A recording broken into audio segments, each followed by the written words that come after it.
be with me. For a moment there, I was okay. Guys, by the way, I gave her a call and and she's like, I'm actually in the reception. I'm I was in like, the building. really absolutely excited. Okay, maybe let me put you on the spot there. When I spoke to her earlier on, I called her Nyembe. Yes. And she was like, I've actually just changed to Mogowe. Okay, it's not that way, Oh. Lukho. I know what you're thinking. Oh. So Nyembe is That my way around. mom. Oh. Then I had to change back to my dad's surname. Oh, So yeah, but okay. that other one is coming soon. The third one. I was about to say congratulations. No, not yet, but it's coming soon by the grace of God. Oh, welcome. Now, Mahlako is actually a founder and the president of Sisters We Can, a program that helps young women in their journey to self-discovery by giving them the tools that will help them to navigate their path to adulthood. I'm not going to go much because I want you to tell me exactly what your program is all about. But I think it's for me, let's start here. Yeah. Maybe if you can just give me a bit of a background on Sisters We Can. Where did it all start? Where did it come from? There must have been something that prompted you to say, hey, I have an interest in young women and I really just want to speak to them. Yeah. So, my journey is quite interesting as Lukho. For me, it came through a frustration that I had of seeing young women in my community, struggling with day-to-day living in terms of taking, care of themselves, taking charge of their lives, and growing up as a young woman, Nami, having my own frustrations of not knowing who I am, what I aspire to be. I didn't have what we call now mentors, coaches, back in the days. It's something that is now, a buzzing word lately. But back in the days, we didn't have that. So I grew up struggling with identity issues. I didn't know myself. I used to describe myself with whoever that I was out around at that time. So if I was with a particular friend, I would, define myself, identify with them, with the family, So it was a childhood struggle for a long, long, long, long time. So I found, this calling, actually the calling found me because I remember one time I was working for this company, after matric I never got a chance to, further my studies, which is a good thing for me. It's nothing bad because I think because I was struggling with identity issues, I didn't even know what I wanted to become. Could have probably wasted money. Yeah, I was going to waste money. So by the grace of God, immediately after matric I found a job. So I was working for a company in Sentin. So what really led me to, embarking on this journey of self-discovery is because what happened is there was a vacant position at work and they wanted me to train somebody to come and fill in that position. Okay. So I was questioning that. I'm like, but God, I don't understand. What is this? Why can't you just give me a promotion and hire me? Okay. Why must I train someone? That frustration led me into seeking the face of God. So you had to train someone in a higher position even? Yes, to come and somebody out from outside to come and fill in this position instead of them promoting me exactly into that position. So that thing really pushed me into now wanting to be, going to fasting and praying. It pushed me into seeking God to say, but God, I go to church, I pray, but I felt like that was not enough. So one day I really, as I was driving to work, I was so frustrated now not having the energy to go to work anymore. Yeah. And I said to God, you know what? You really need to tell me, what is my purpose here on earth? Then I just had a little voice inside of me to say, quit your job. So I'm still a young Christian, by the way.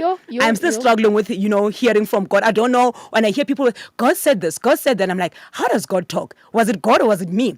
So I can imagine the conflict inside of you thinking, it might be my heart speaking out of hurt because I'm given this position. You understand what I mean? So I had to call a friend of mine and like, friend, you've been a Christian for such a long time. How does God speak? And that God speaks in different ways. He can speak to you through people. He can speak to you through your own voice. And I'm like, so this thing kept on going inside, for the whole week. Reveal. When I could look, sorry. It's all right. Don't I was worry. speaking to reveal the last time. That's why. I took a whole week of fasting and praying.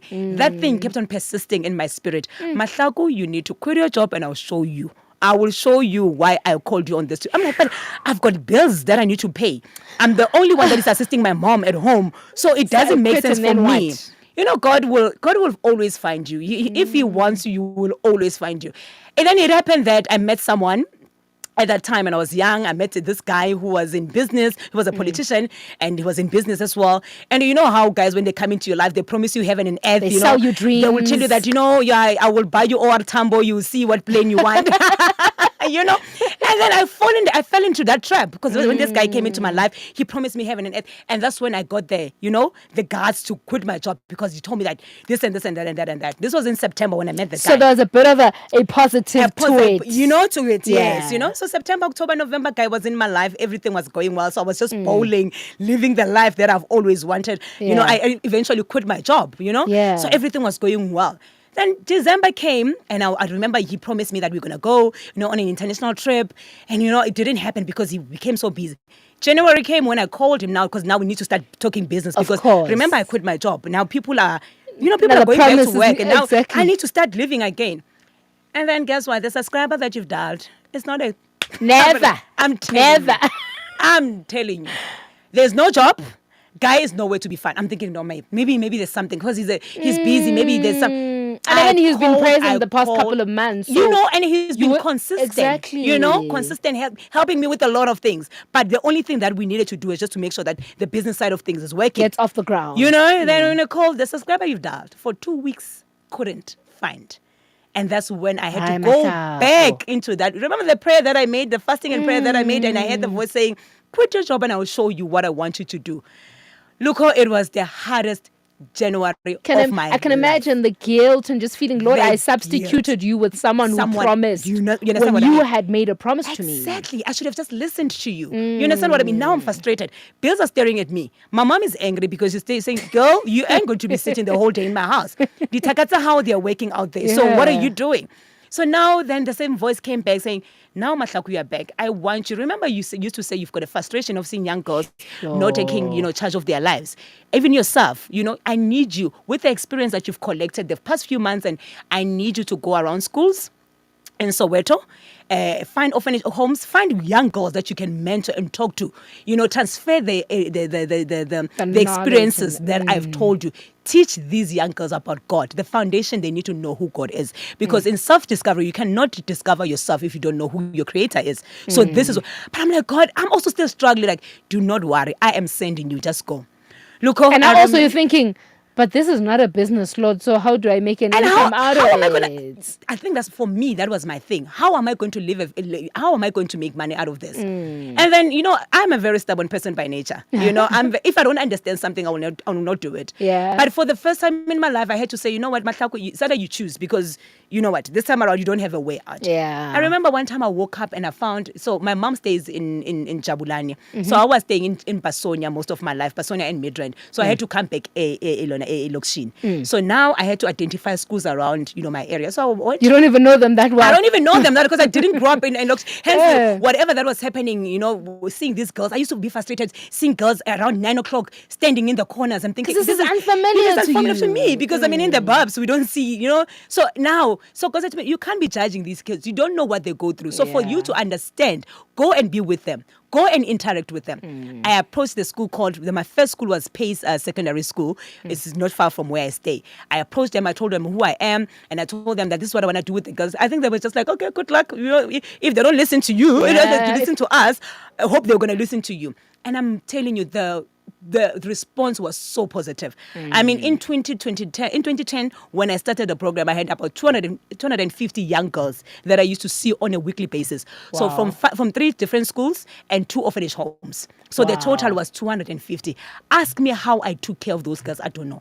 But per quarter, we used to have events. And those events, none of them were paying. We're paying to come in the events. They will be taken care of. I used to go, take them out of Soweto, take them to Sentin, because a lot of them, what I discovered with most of these young girls is that they were falling in the trap of dating older men for money, which is something and that for a certain lifestyle. And for something, So the Lord had to introduce you to that. Because for you that to guy understand. that I dated, he was almost my father's age. Sure. You understand? I dated somebody who was almost my, and I didn't understand to say, but I never used to look at these people. Girl. So why am all of a sudden I'm a Sentin girl? All of a sudden I'm bowling with these guys who are. So it means I needed to experience so that when I go back and talk to these young girls, I'm talking from experience because hey, I left my job and this guy was making sure. Now I'm driving big cars. Now I'm sleeping in these nice hotels. All of a sudden I'm thinking to myself, what is this? It was just a movie unfolding. Then I got to understand that some of these girls, they sleep with these older men just for money of airtime, just to buy McDonald's. Yeah. So for me, I can't even judge them because I come from there.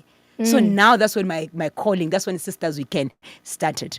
Then God said to me, the Wow. basic Mahlako, just make sure that you teach them about me, you teach them about self-discovery, they must know themselves. So when you teach somebody self-discovery, it's like you are teaching them how to drive. The next time when they are done discovering themselves, you give them the map, they can choose where they want to go. Wow. So that's what Sisters Weekend is all about. What I'm loving about what you're talking about, Mahlako, also is that you had to go back to Ekasi, Ekasi, actually, where when you looked at the situation, you were judgmental, obviously, towards it. You couldn't understand. I couldn't relate. And the Lord had to bring you back to that community to say, hey, go and serve that community. Now, what I want to know, Mahlako, is now you're in this community that you're not familiar with. And you're meeting these girls with all these personal issues that you've got to deal with. How do you now navigate this, and having to, because when you deal with those, I know I did peer education, kind of have to be a mom and deal with their personal lives as well and go into those. Where did you find the strength? And also, did you get to a point where you were like, I need to equip myself to be able to deal with these people? Take us through that journey. Definitely, Lukho. And you just don't become a sister or someone they talk to only. You get into their personal life. I remember I used to have a Toyota Tez. My friends used to call, because I had two ladies who had to also quit their job to come and join me. Because the vision was getting bigger. Yeah, shout out to Slindile Nontombi. Those women, I still don't understand how they did it, because people, we remember when God calls you, Lukho, He doesn't call you on a loudspeaker. It's a one-on-one session. So people, you are bound to get people who are going to criticize you. You are bound to get people who can say, uNkulunkulu ayekele wonke umuntu nje azobiza wena. Like, why really, you? What's so special about you? And remember, growing up, I doubted myself. I never thought anything good was going to come out of me. Like every time when I do something, even now, I still get shocked. Can God really use me? And every day says to me, the more you keep on doubting yourself, the more I'm taking you higher and higher. So now it means that, so I was telling you about the Tez story. So I was driving a Tez at that time. And so some of these girls will come and say, we didn't have food. I don't know where the money will come from, Lukho, because the foundation was not getting any sponsorship. Up until now, it's been 15 years.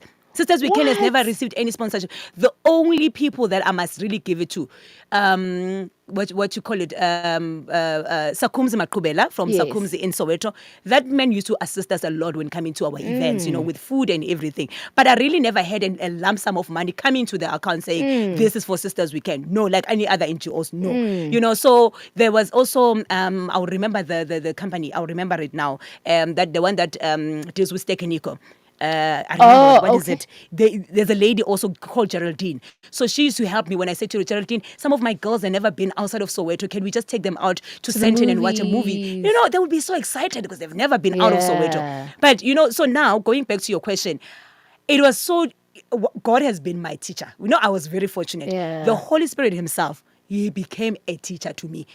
To a point where, from moving from somebody who struggled with hearing from God to a person who now knows that this is definitely God's voice. I'm certain that He's taking me this direction. Is who. You understand what I mean? Because I think another thing that He was avoiding, people like to take the glory when they help you out. True.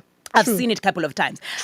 In my journey, I've met a lot of people who disguise themselves as mentors only just to take the glory, because when I started, they doubted me. But when they saw me, having these events, now this organization is growing, people now start wanting to attach themselves with me. You understand? So God became so selfish with me, like, I will take you through. But then in 2016, I decided, you know what, I really need to equip myself and understand this on a broader level, because I'm just doing this based on. So then I registered to become a life coach. So right now, I'm a qualified life coach and NLP practitioner. So wow, I'm really excited. I decided, let me just go and just get and equip myself and get that skill. I love that, because nobody then can make an excuse and say, this one's lazy. Definitely. She doesn't want to study. You equip yourself at some point to make sure you are actually compatible to what it is that you're doing. Definitely, yes. Having been in the block for about 15 years, Yes. I'm actually excited to ask this question. I can imagine maybe what is one of your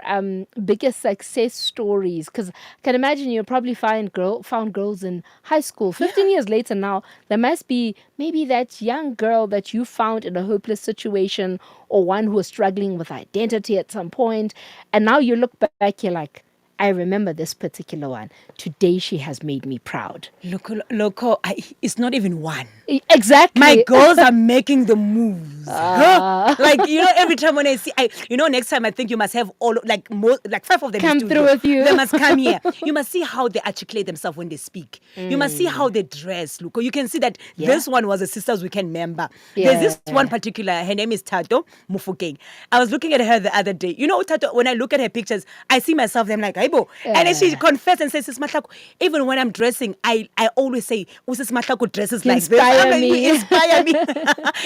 But there's so many of them, because remember, I used to deal with orphanage homes as well. So now you find people who never met their parents, people who were dumped by their parents, whatever situation that led them to be there. And it's seeing one, like there's a particular one, there's just so many of them. No, I of forget course, her name. I can imagine. Right now she is in Germany. She's working in Germany. So when I saw that on Facebook, I'm like, look at God. And I know that situation because we had a children's home next door to my home. And once you get to 18, then there's that, they kick you, I don't say they kick you out, but you can't stay at that orphanage anymore. But you can't stay there anymore, and so the situation, and I've seen a lot of them who get into these children's homes a bit later on in life, and so they're behind with school, and they're thinking, what happens when I'm 18? Fortunately, some of the homes actually keep them until they finish matric.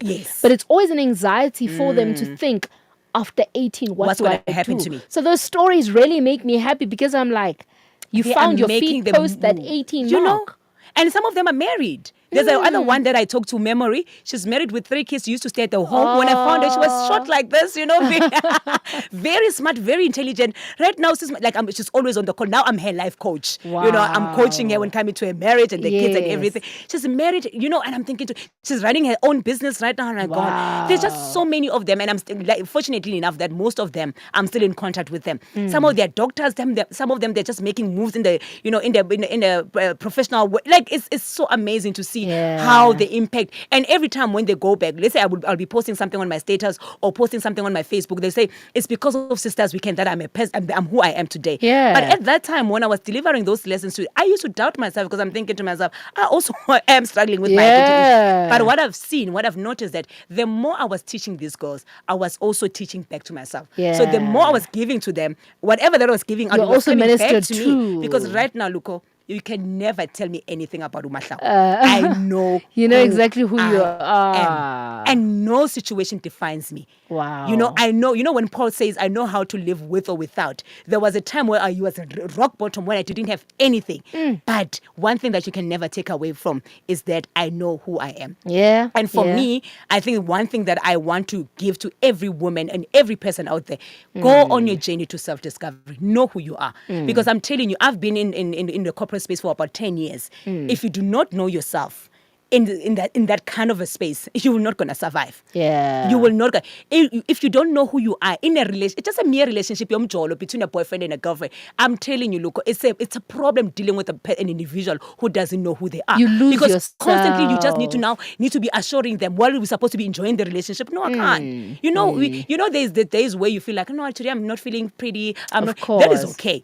But when you're dealing with an individual who doesn't know, every time you need to baby them, you can't do that. So one of the things, like while we are still out there, seeking things, seeking money, seeking this, the one thing that you need to seek after is the seeking of knowing who you are as a human being. Because one of the things that I'm realizing that people are all about, wanting to acquire a material thing, wealth and everything, but they don't give to themselves. They don't take time to say, who am I? Who am I? How often do we ask ourselves this question? Who am I?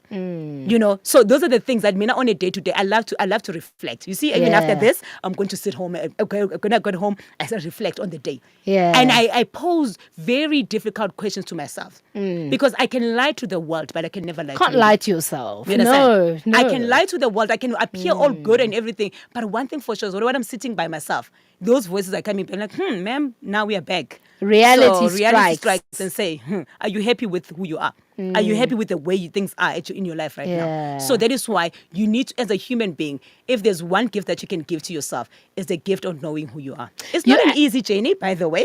Yeah, you actually beat me to it, because I was about to really ask if you've got more you can even share. I was about to ask Phuthi, there's somebody that's listening right now in a hopeless situation, and they're just waiting for that word. How do I get up? What do I do? What would you say really to encourage them? Number one, what I would say to you is that don't be hard on yourself. And one thing that you need to know, it's okay not to be okay.